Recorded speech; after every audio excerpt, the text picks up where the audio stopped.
पालकी रथ घोड़ा हाथी ए पर बैठल के पर एखन का दुल्हा गाय छथिन जे बहिना दुल्हा सज धजी आयल छथि मोर द्वार पर।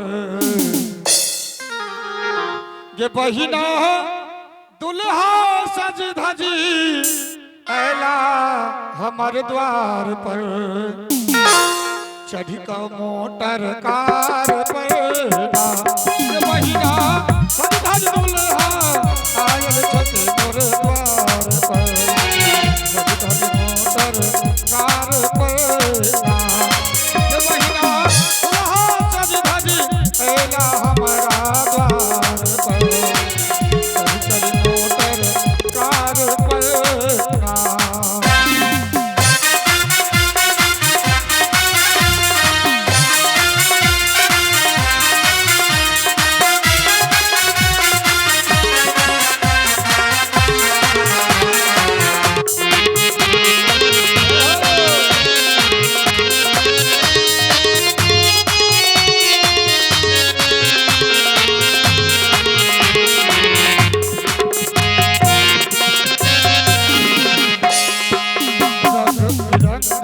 बाजा बाजै बरियतिया सब संग में नाचै।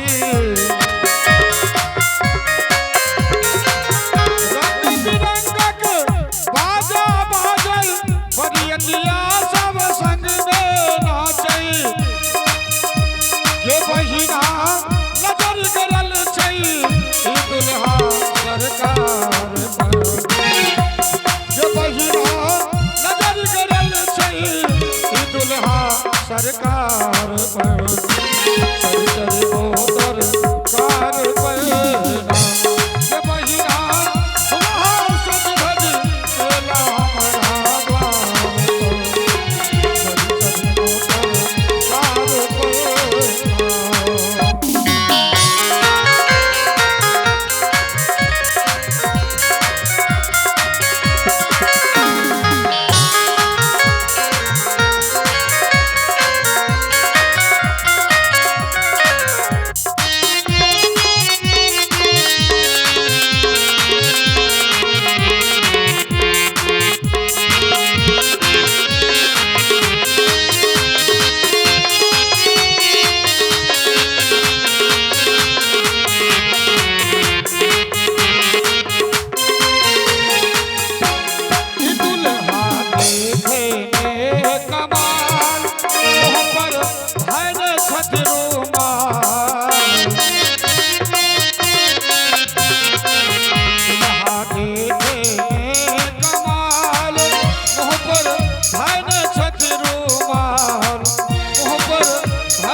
बहिना सहनाई गूंजै छै जनक के द्वार पर कहे मोटर कार